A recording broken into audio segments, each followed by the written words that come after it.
Today I'm very pleased to announce that we are launching new pilots that will provide permanent residency status for caregivers as soon as they arrive in Canada. The biggest change coming in these new pilots will be providing a one-step immigration process.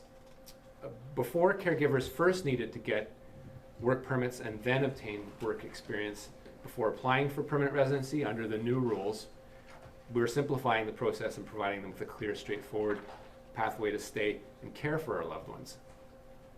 The change will notably provide more autonomy for caregivers to leave workplaces with abusive situations and seek opportunities to advance in the care sector. And Lord knows I've heard a lot of those stories, not only today, but in the past, as we've been listening and reaching out to people that have been providing that support and have been in abusive situations.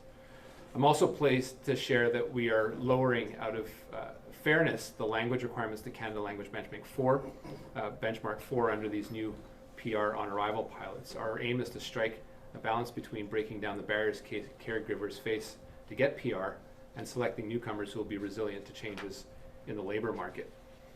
Lowering the language requirements is a must-needed change that we've heard directly from the community on, and will align with other programs in my department, as well as provincial programs, creating better consistency and fairness for all applicants.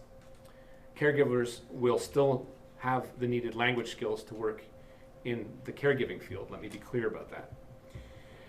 And finally, as we look to address the desperate need for caregivers, we're also expanding the pilot programs from private household employers now to also include organizations who will directly employ home care workers. This will allow for and not-for-profit organizations to provide job offers and help address home care needs where labor shortages exist.